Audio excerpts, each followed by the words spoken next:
Wow, there are so many options. Swiss fondue, Indonesian nasi goreng, and Singaporean chili crab. I am truly torn between these three options. I know. They all look distinctive. Shall we check out the dishes from each country? Sounds good. Let's start with fondue, a representative dish of Switzerland. It's a pot dish where you boil cheese and dip bread in the sauce, so we can enjoy many flavors of dippers and sauces, right? That's right.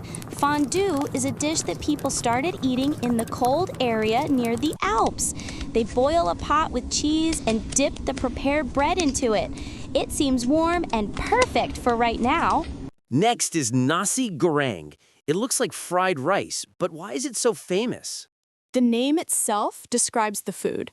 In Indonesian, nasi means rice and goreng means frying. Ah, so it means fried rice. Yes, in a hot area like Indonesia, it was necessary to fry the rice to prevent it from easily go bad, spoiling. Although they used frying to preserve the rice, now we can eat something in many ways.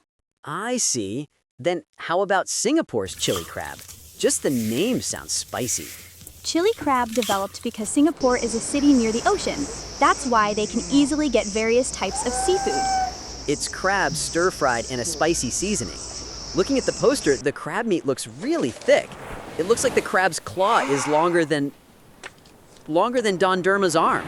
It does look delicious, but if we eat chili crab, our hands will get covered in sauce. We might have to go to the restroom to wash our hands, come back, eat again, and then do the same thing again. All three options are too appealing. It's hard to decide. Today I'm drawn to the exotic flavor of nasi goreng. Let's choose the fried rice in order. Sounds good. Nasi goreng it is.